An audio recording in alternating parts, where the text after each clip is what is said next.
Cursed Panels, the series where we examine panels, oftentimes presented outside of context, and ground them so that you can get the whole picture. We've done dramatic ones, memes, just odd ones. And today we're back in the realm of innuendo with Microwave Man. Splendid Superman, the better you are, the better I like it. The oppressing grip of your renounced super strength is closing in on me like a vice.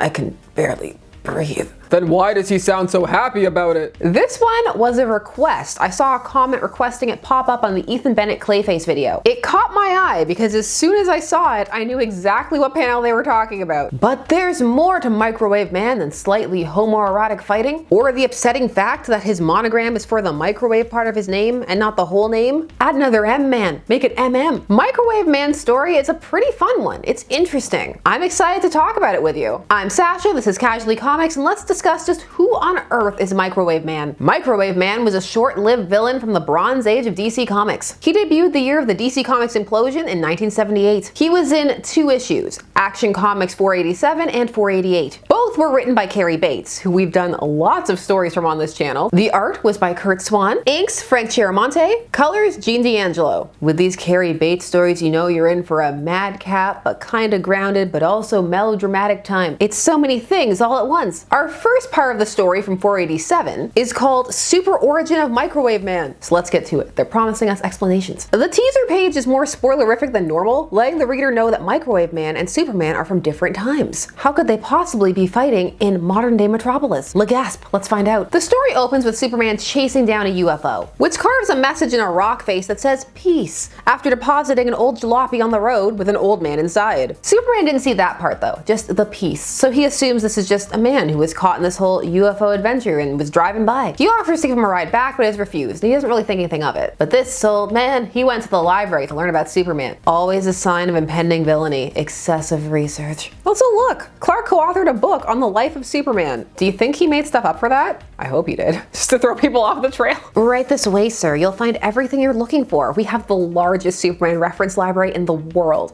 Everything from his Superboy career to his own book about Krypton. What's Clark's book on Krypton called? You should have listened to my dad, the Kal-El story. My planet exploded and yours could too. Tales from an ex-Kryptonian. Krypton? Crypt off. That one makes no sense. It's time to stop. We interrupt this man's research, bringing Superman ripping a giant alligator out of the sewer and throwing it to Florida. This old man went to watch Superman throw an alligator. I won't do that again, I promise. He also went to wax poetic about how years ago he too was at his mental and physical peak. But enough daydreaming of years gone by. My lifetime I've seen more wondrous places than any other person on Earth. Except maybe Superman.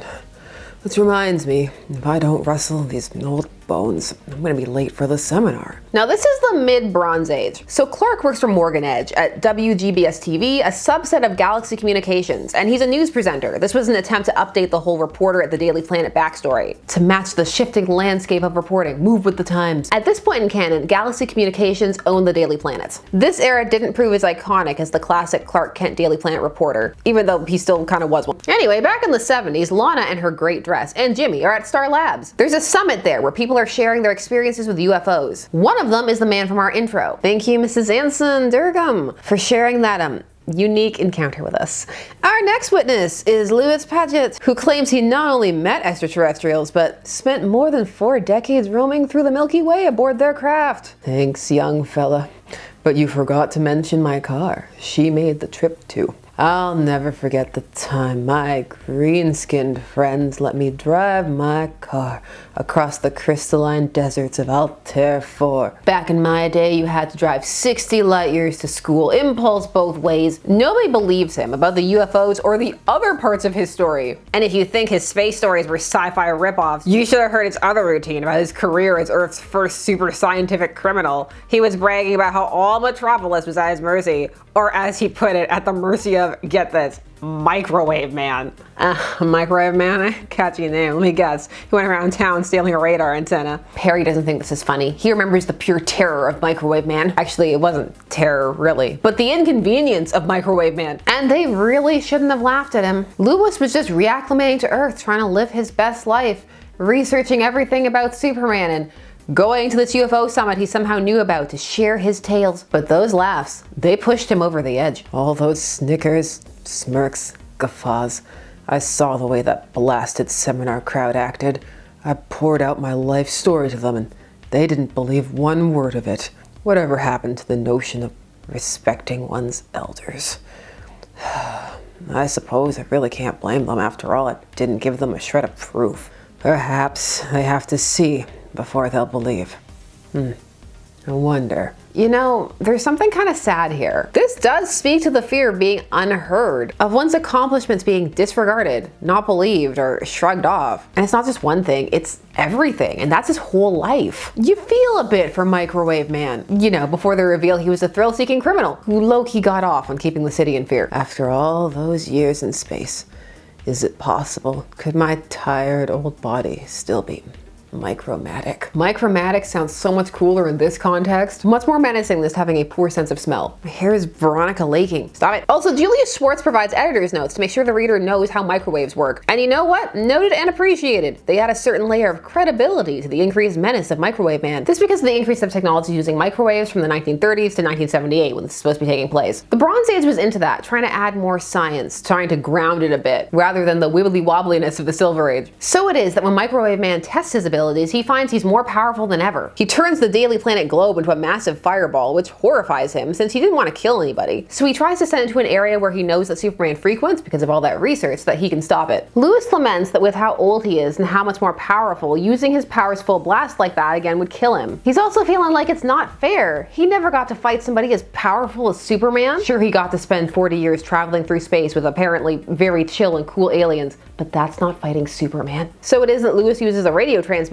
which was how he contacted the aliens in the first place. He didn't do it on purpose, but it happened. And he contacts them again, asking for a favor. And my alien friends have responded to my signal. They promised they'd remain close by for several days in case there was anything they could do to help me readjust to Earth life. And one spectacular, awe-inspiring moment later, thank you, good friends. The adjustment is complete. You've erased 40 years of aging and returned me to my youthful prime. Now Superman and Microwave Man can finally meet, and I have a feeling the Earth will never be the same. That's a lie. The Earth will most definitely be the same. Microwave Man has a surprisingly compelling backstory for a villain that's going to appear in one more issue. It's issue 488 with this fun cover, complete with money bag with a mount being stolen on it. He's just having so much fun. The teaser for this is really exciting. This one draws you in. It's a statue of Superman exploding. A foreboding costume figure approaches the fragmented remains of the statue. Microwave Man's costume is many things. Foreboding is not one of them. And at the break of dawn, looks like the man doesn't have any respect for city property. I never even heard of him.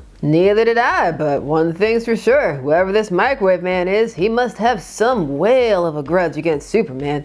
And he wants to make sure the whole city knows it. Microwave Man wants you. We could take that many ways. Also, you could have written that bigger Microwave Man. Carve it into the city. Go hard or go back to space. We spent a decent amount of this story in this issue learning more about Microwave Man's history and exploits, and even building up tension for his eventual showdown with Superman. All eyes in the room watch the fluttering screen with grim fascination, but these eyes mask far more than they reveal. Lewis Padgett has been reported missing for the past 24 hours. Is it possible he really was the vandal who destroyed my statue? He could have grown senile after all. He's pretty old. If he's donned his microwave suit again in a feeble attempt to recapture his lost youth, how does Superman fit into his encore appearance? We get an expanded recap of the end of last issue, where we learn that there were conditions to the reclamation of his youth. And if you've read a lot of stories from this era of Superman or earlier, you already know what that means. We're telegraphing it. Microwave Man's not gonna make it. Before we get to our curse panel, just a quick sidebar. Just some quick Clark gaslighting Lana Lang. I mean, it's his second favorite thing after doing it to Lois. Just where do you think you're running off to, Mr. Co-Anchor Man? You should know by now, Lana. I'm going to switch to Superman and save the day, naturally. Very funny, love.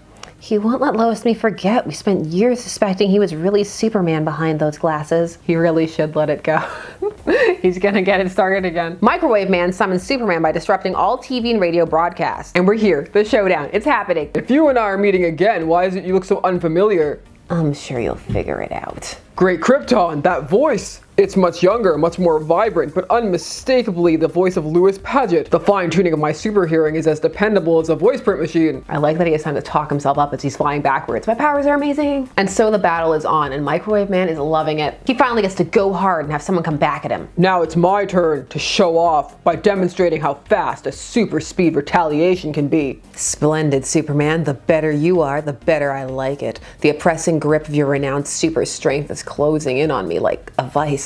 I can barely breathe. Then why does he sound so happy about it? It's admittedly a bit less suggestive in context. It's still suggestive though. You do have to be looking at through a certain lens, but it's there. You don't have to adjust that much. It really does read like one of those sparring fantasy pieces. Danger kink. Again, you don't have to read it that way, and it's possible not to, but that read is also right there. Keep it up, Superman. You're bringing out the best in me. Micromatic energy is coursing into every molecule of my body. Far more energy than I ever thought possible. You're not helping, Lewis. All that power is flowing into you. Seriously though, innuendo aside, whether you choose to read it that way or not, this is a fun story. And this fight has some weight to it. There's an investment in this bygone villain getting to test himself at his peak against the hero of the modern age. The heat of battle, it's even more invigorating than my wildest imaginings. This is the kind of action fate cheated me out of 40 years ago. Yes, a lot of people are looking for action with Superman. Get in line. Also, more villains should grab Superman's cape and use it to toss him. Never did I dream the thrill of combating Superman could be this rewarding. The glorious moments are surpassing the excitement of all the galactic wonders I encountered during my 40 years of space travel. Really? All of them? That's kind of sad. Or those aliens are poor tour guides. As Superman hurls out into space, he realizes Microwave Man is just too powerful with all these satellites amping him up. So he decides he'll take him back in time to before all of that, to a time when there's less technology for him to harness. By the logic of this story, it tracks. And then the plot just goes sideways and doesn't do that. Instead, Superman lands back on Earth and challenges Microwave Man once more. The first man brought to his knees will be the loser. Agreed. Now steel yourself for a loss. So the first man forced to his knees is Superman, as he goes down, panting and groaning, because they add it to the text bubble. Written, pants, groan. I know you're supposed to imagine the sound effects. I'm always tempted to just read them, like the choke. Choke. Look at the joy on Lewis's face as he keeps pushing him down, like he's trying to push him below the surface. As Superman looks up at him from his knees, Microwave Man says that's all he ever wanted. I'm sure Clark wants lots of things. Like villains not making it weird, or actually getting to do his time travel plan. So many times Superman has plans he doesn't get to implement. No, instead we get the conditions of the terms and conditions part of the return to youth. So Lewis was allowed to reclaim his youth, but it was temporary, and he would burn through all his energy quickly and die. He just wanted to fight Superman, and the aliens granted his wish. And when Superman was up in space, the alien ship was shown, and at that point they talked to him and basically said, let him have this. So Superman didn't lose, he took a dive. No one forces Superman to get on his knees, he gets down there by thanks, Superman. Only a true champion would deliberately lose a battle for the sake of a lesser opponent. Boy, I thought you were his friend. Hadn't you all along the terrible price a few hours of restored youth would cost him? He knew, and yet he considered the privilege of fighting you. No matter how brief, the battle well worth the forfeit of his final days. Final days? He could have had years! And now, we will claim his mortal remains. He requested to be set adrift in the cosmos. Lewis had a lot of requests. Let me fight Superman. Bury me in space. For 40 of your solar years, he was our friend and companion. Indeed, he was one of us. One of us. One of us. In a way, I envy you, Microwave Man, to have lived the best days of your life.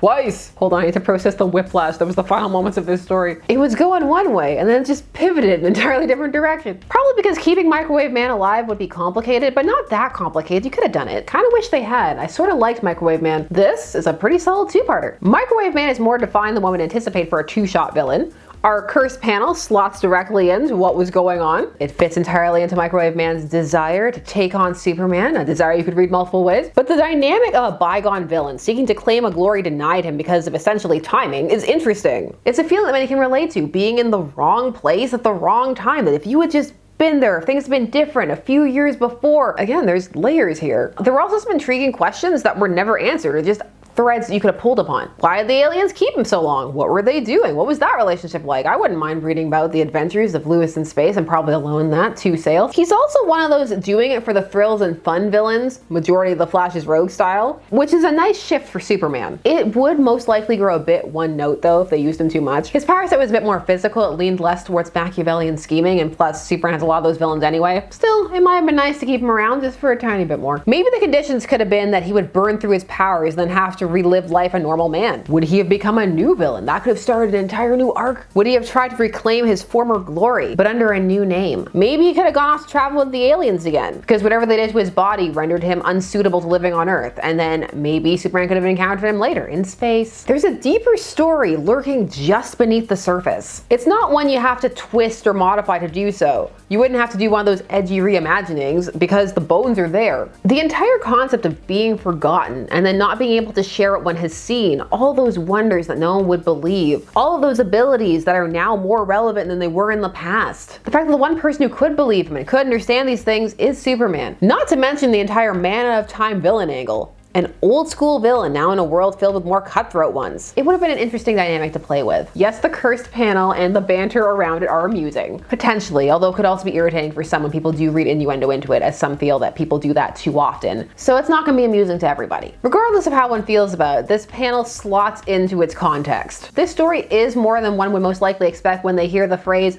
Microwave Man. It's decided. I like Microwave Man. He's going on the list of people I want to see again, like B-Boy. What do you think of this cursed panel? Do you feel that it does have that much innuendo, or do you feel that people are just being a bit too silly? Do we need more Lewis, or was this a fun one and done? Rendered more poignant through its brevity. Sometimes it's best to leave them wanting more. Tell me your thoughts down below. Leave some more panels we should look at, or stories you want to check out. You know I want to hear it all. Share your thoughts, like, comment, subscribe. Thanks so much for taking some time today spent discussing comics with me. I always appreciate it, and I will see you again soon. Bye-bye.